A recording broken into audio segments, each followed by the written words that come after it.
আজ তৃতীয়বারের জন্য প্রধানমন্ত্রী পদে শপথ নেবেন নরেন্দ্র মোদী। ছুঁয়ে ফেলবেন পরপর তিনবার নেহরুর প্রধানমন্ত্রী রেকর্ড। সন্ধ্যে 7টায় রাষ্ট্রপতি ভবনে শপথ গ্রহণ অনুষ্ঠান রয়েছে এবং শপথের আগেই রাজঘাটে গিয়ে মহাত্মা গান্ধীকে শ্রদ্ধা মোদীর পাশাপাশি সदैव অটল চত্বরে গিয়ে প্রাক্তন প্রধানমন্ত্রী অটল বিহারী বাজপেয়ীকেও শ্রদ্ধা জ্ঞাপন করেছেন তিনি।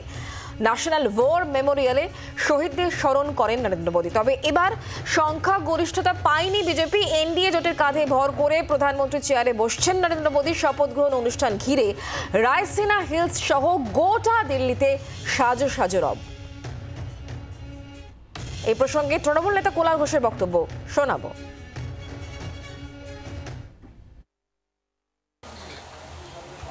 এনডিএ अब की बार 400 पार 400 ত্রিসীমানায় পৌঁছতে পারেনি, 300 পৌঁছতে পারেনি। বিজেপি একক গরিষ্ঠতা পায়নি। জনাদেশের পরিপন্থী জোড়াতালির নড়বড়ে সরকার শপথ নিতে চলেছে। তৃণমূল কংগ্রেস মনে করে যে এই সরকার এর ভবিষ্যৎ অনিশ্চিত।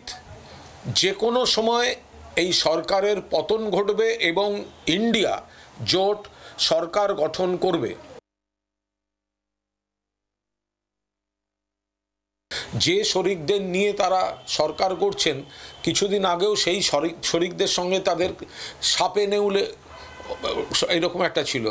কখনো নরেন্দ্র মোদীজির সঙ্গে নীতিশ কুমারজির সংঘাত, কখনো চন্দ্রবাবুকে নাইডুকে কারারুদ্ধ করা হয়েছে।